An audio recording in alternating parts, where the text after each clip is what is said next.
Hey, fans of the Monday Movie Club. This week we're back to James Bondville. Joel picked You Only Live Twice from 1967, which is number 2,685 on the Franken list. So in the top half. Nice.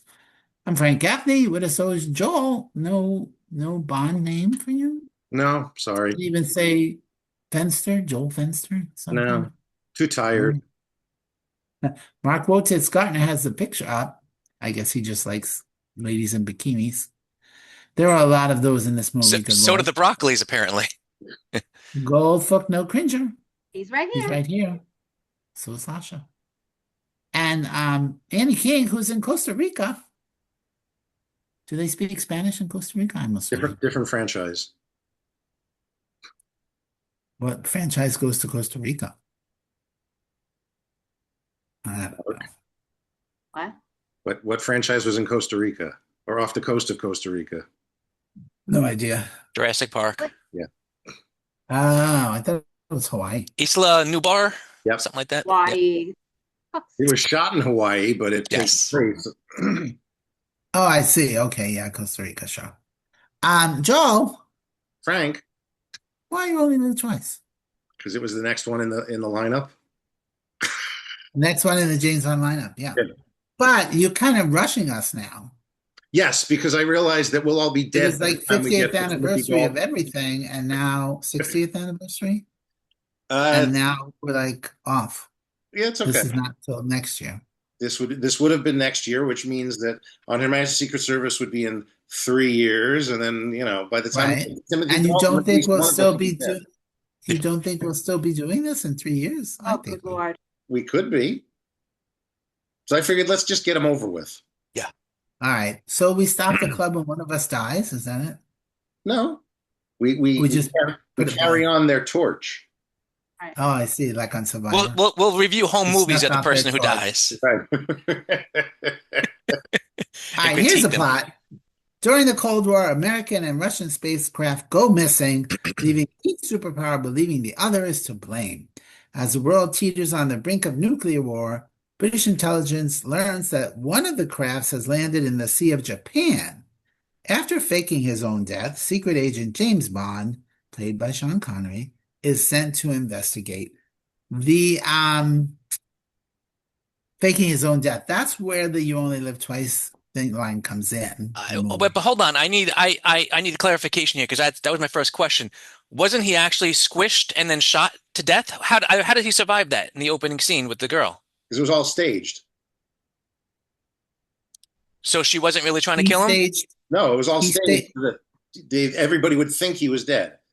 right. It says faking his own death right there. I said But you said it, but I'm saying watching the movie, it looked like he was yet again, attacked for real by a whole bunch of people. Yeah, Oh, yeah, They yeah. did a good job.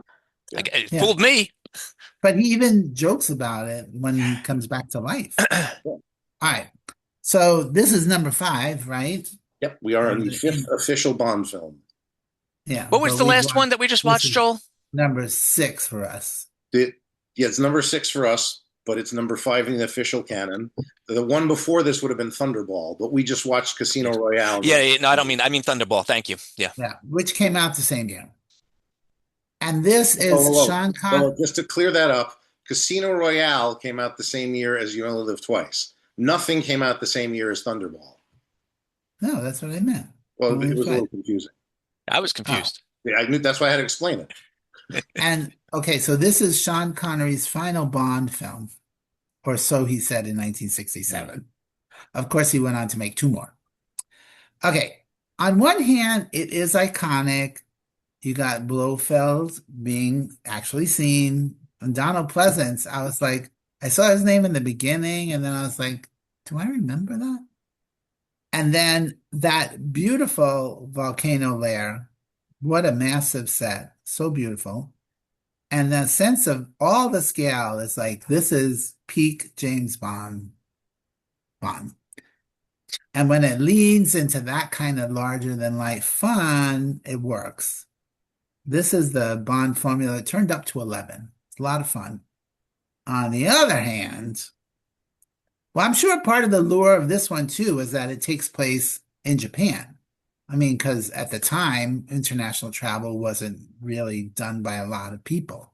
So Americans were all like, oh, that's Japan. This is how Japanese, because so few Americans have been to the Orient. So I'm sure that was a big draw. But on the other hand, you can feel the cracks forming.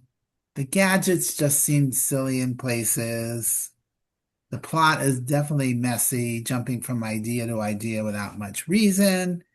And well before MCU fatigue, Bond fatigue is setting in for this viewer. Aim, are you with me on that? Oh, yeah. Yeah. And, before the Monday Movie Club, I had never even seen a Bond movie, which I think I have said before. And Yeah. do you want me to go through my stupid little notes? Sure. Oh my God. When somebody said, why do Chinese girls taste different from all other girls? I already was throwing my remote. Jesus Christ. Going down the chute and landing in Tanaka's chair. Fabulous. Love that. I learned from this movie that a set of Eugene Levy eyebrows and a Mr. Spock haircut apparently makes you look Japanese. Yes, yes. Fuck. Of course it does. Uh, while I was waiting for him to throw the rock at the green metal lid that was covering the volcano, because you just knew that was going to happen. It was still very cool when he did it and then walked across it and then the lid started opening. That whole bit was really, really fun. I really liked that. But as Yeah, always, but those pictures of the volcano erupting, good Lord. right. Very It was realistic. worse than my high school science project. Which we all did, a volcano. Which you all did. As always, the last 15 minutes of nonstop shooting, and thank God I wasn't listening to all this cacophony in a movie theater, was just never ending. I loved when Bond was in the control room trying to explode the Pac-Man ship, and there was obviously a floating camera in space, so we could see the Pac-Man ship. Gotta love the floating camera. I really liked the theme song as it played throughout the movie, not the singing part, which was fine, but the music, I just loved it. And finally, the only other thing I wrote, I love how Blofeld discovered Bond wasn't an astronaut because he was carrying the thing into the ship. And he's like, whoa, whoa, what the fuck is this guy doing? Loved that. But I didn't take any good, mature and sophisticated technical notes, as I normally don't.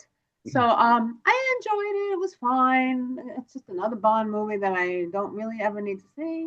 I'll give it 3 stars though, because I didn't hate this one. That's such a resounding, what am I saying?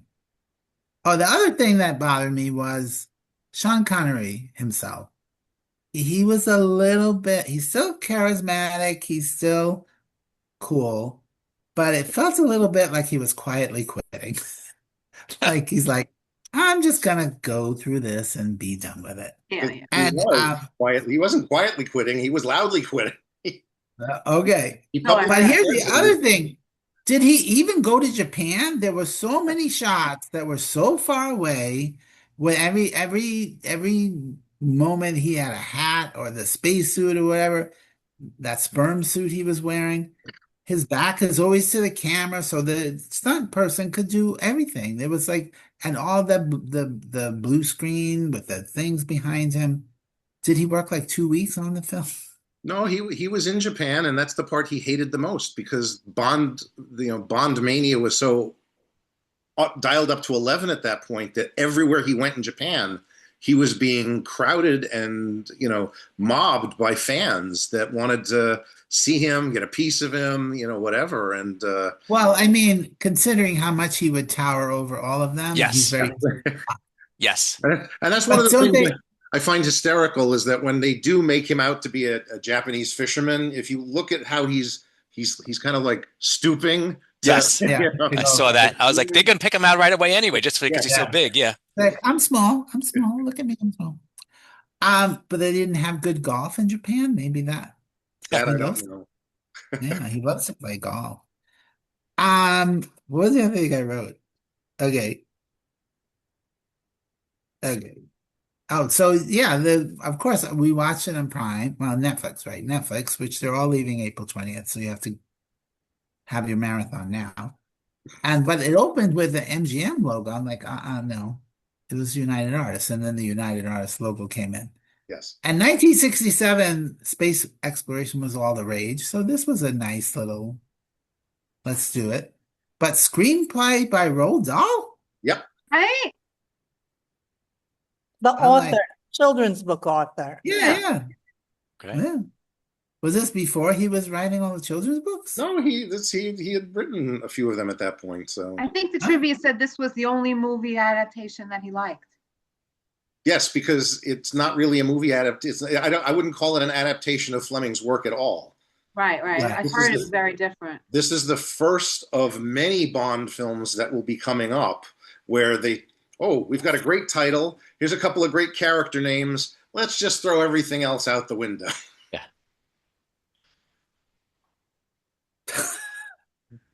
All right, Mark, you have the thing up, shaken not stirred now. You changed your thing? I did change my thing.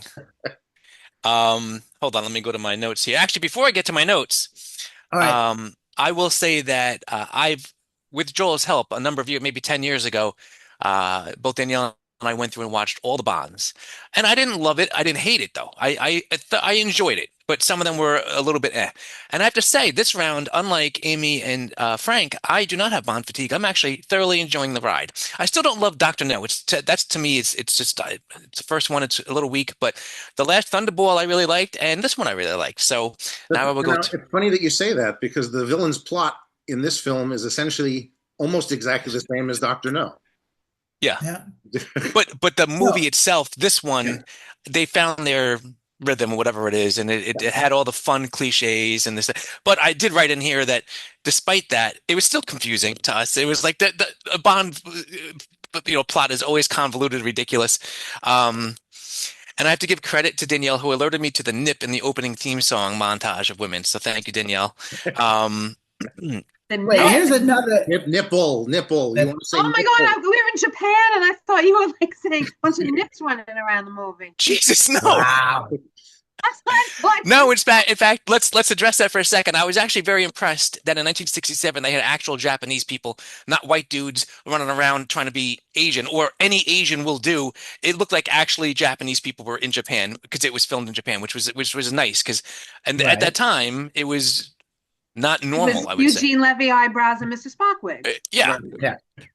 But the one moment I was like, seriously?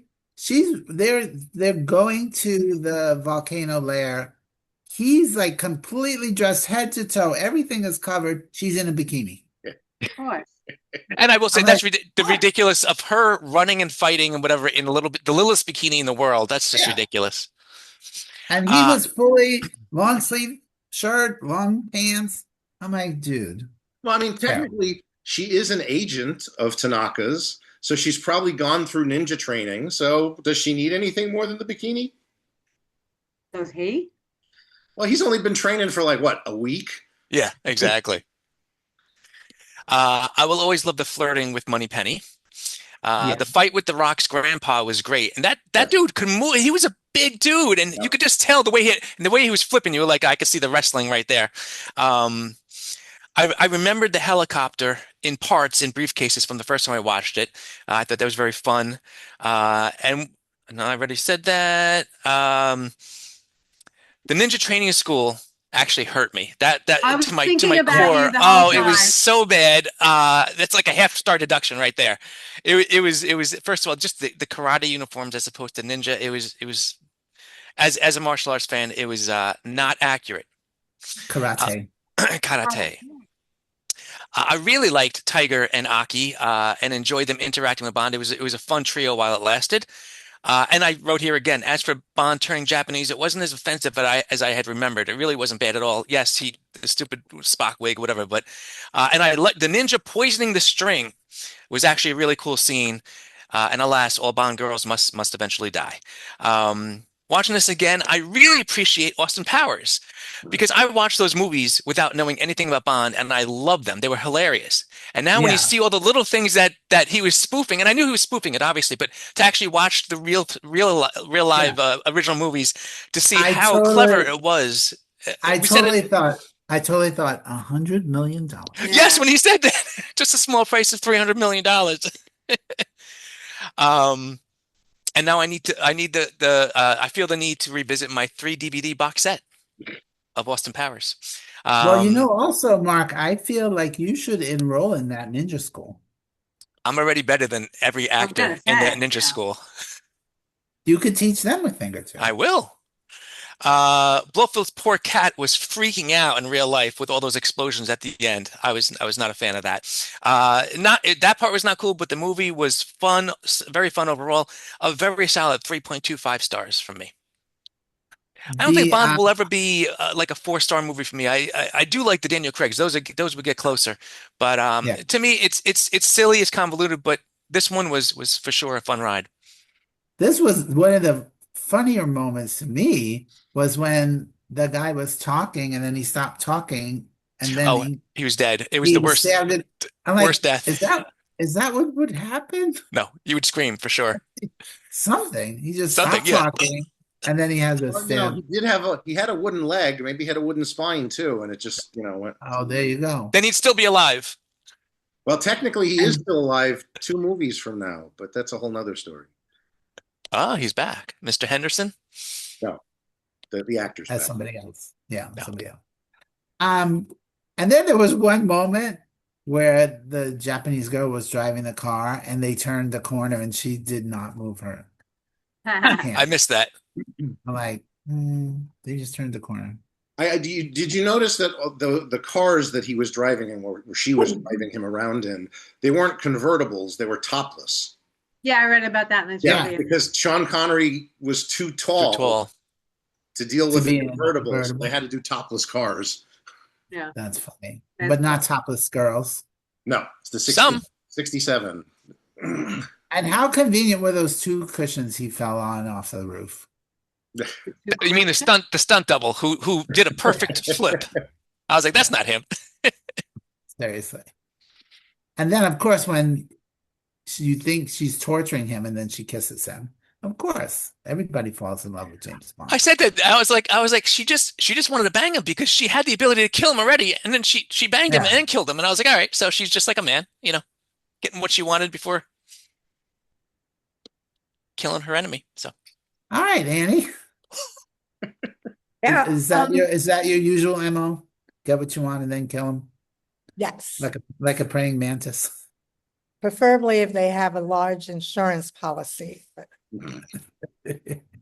So my first thing that I wrote down was in the beginning of the movie, when he makes him a drink, he said, just the way you like it, stirred, not shaken. And I'm like, that's not true. Yeah. Right? oh, right, Again, perfect timing. Love him. That couldn't have been planned better.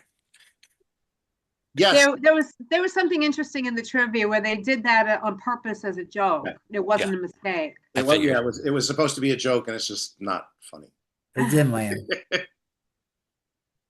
Okay. And then, yeah, like Frank said, the scenery was all great. It was really pretty and everything. Great job on that. One stupid scene with the oysters was just I Such guess a I don't need stupid- these, and then I don't so know. At the stupid. time, yeah. he was about I to eat guess- oysters, but then the girl said that I forget what she said, but they weren't going to have sex, so he was like, oh, I guess I don't need these.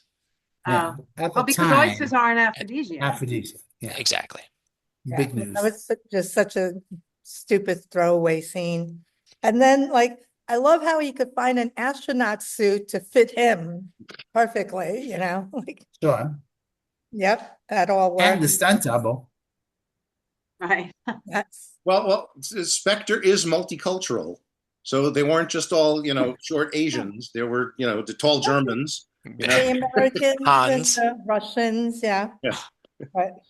And you never did get to see the piranha. Right. But that was fun, the pool of piranha. Yeah. Just that's watch all right. Austin Powers. Although at the end, shouldn't he have said bon appetit instead of bon appetit? Yes. But I do feel a little bit of like having watched so many of them in such a short time. I'm like, oh, it's really the same thing over and over. Imagine if we had watched it 4 weeks in a row. Yeah. It just Yeah, feels which someone had scheduled that way. I guess like it's great because I do like Bond films, that it's great when they come out every like 3 years and you're like, ooh, you Right. know. And I didn't feel there was as many gadgets and stuff this time around either. Like only the cigarette. I like the helicopter with the machine guns and the flamethrower. I want one of Right. those. The Instead smallest of a car. helicopter in the world for a 6'2" guy. Yeah. But yeah, so it it was so funny, like they kept having to say it in English and then say it again in Spanish. I mean in Japanese, Oh. like during the whole.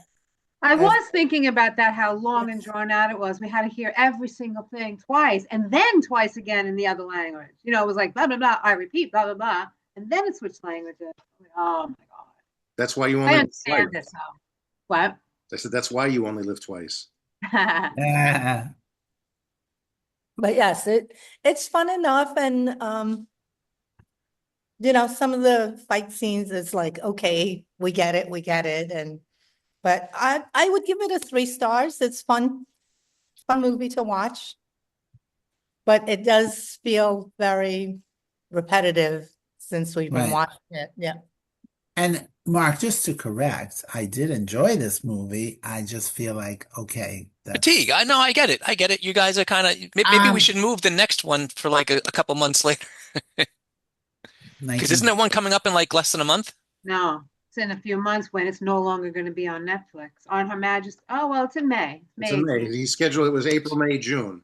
But Oh. admittedly, the three films together do form something of a Yeah, trilogy. that was kind of my thinking when I put them together. I'm like, we could just watch it one a week, Yeah, and but then we won't you forget need to give them from some one to the space other. for Yeah, this. no, I get that here, but I thought we watched all those MCU movies one a week. Okay. Yeah. The other note I wrote down was, it won't be the nicotine that kills you, Ms. Goldman. I don't remember that.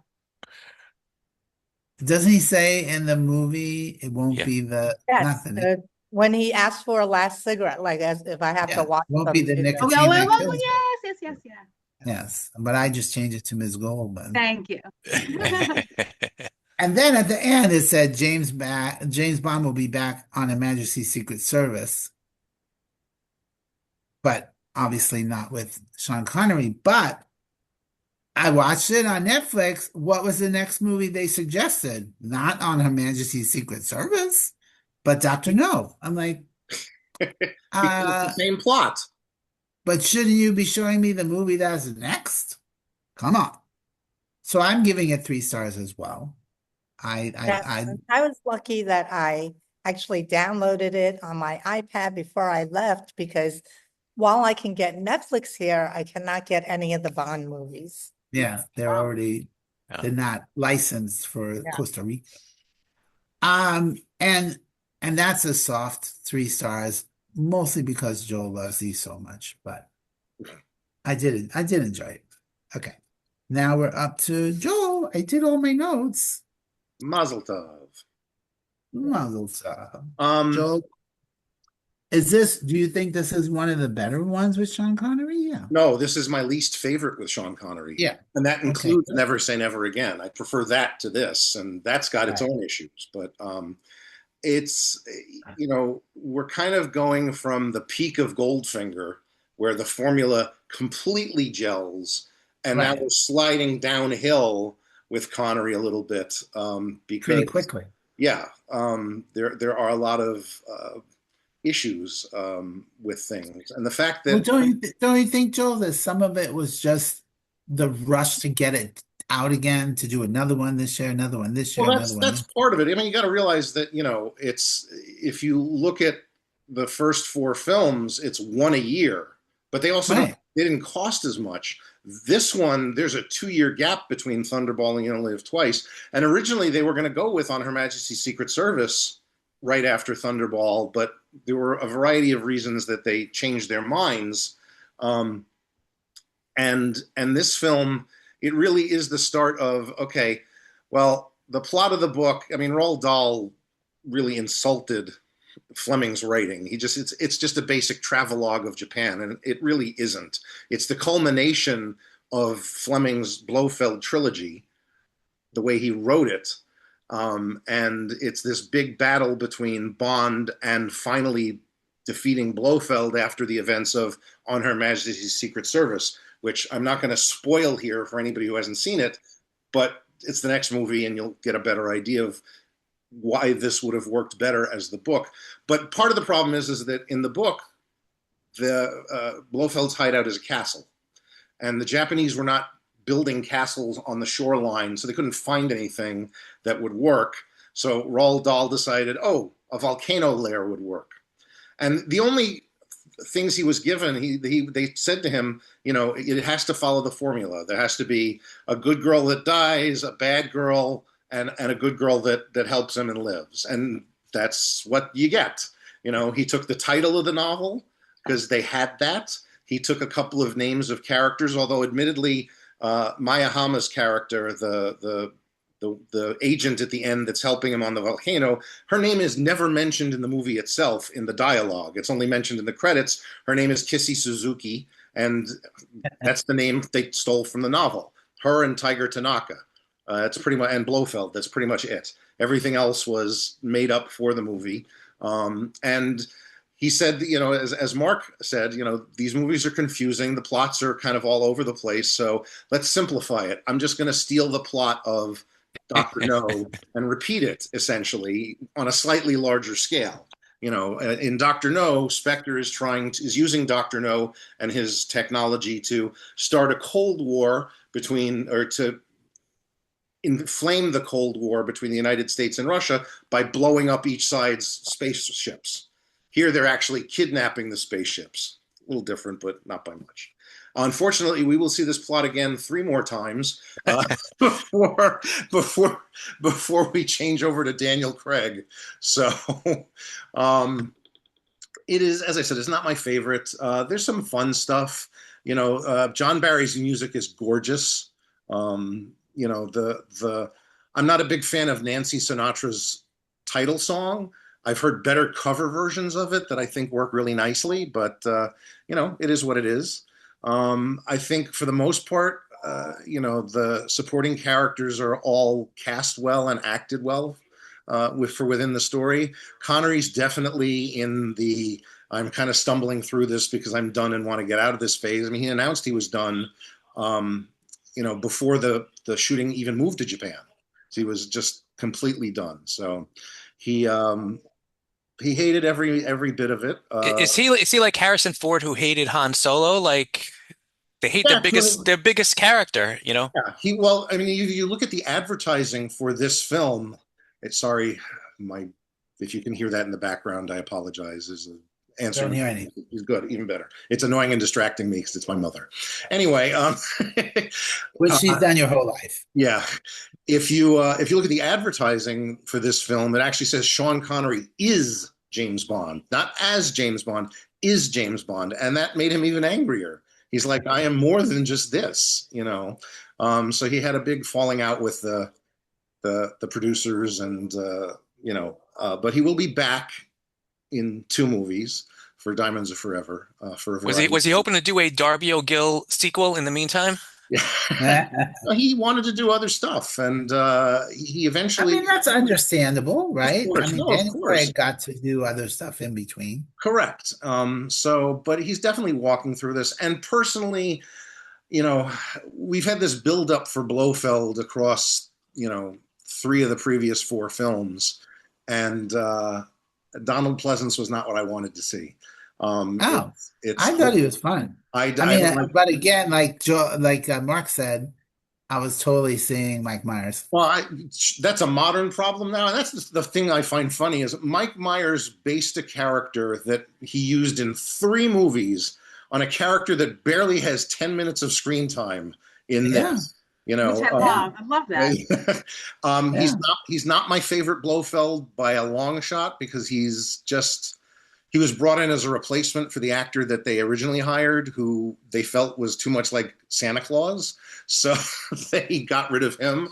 And it was all rushed last minute stuff. And they came up with the scar, you know, on the spur at the last minute. Blofeld doesn't look anything like that. He's not like anything like this in the books. So it's a little disappointing. Wait, wasn't he in he was in Thunderball, but you never really saw him. But didn't he blow up? Right. So is that why didn't he kind of blow up and that's why he has the scar or No, no? you never see him blow At up all. in Thunderball. No, you just see him in Okay. the big Spectre meeting scene, and you never see him again in that movie. Okay.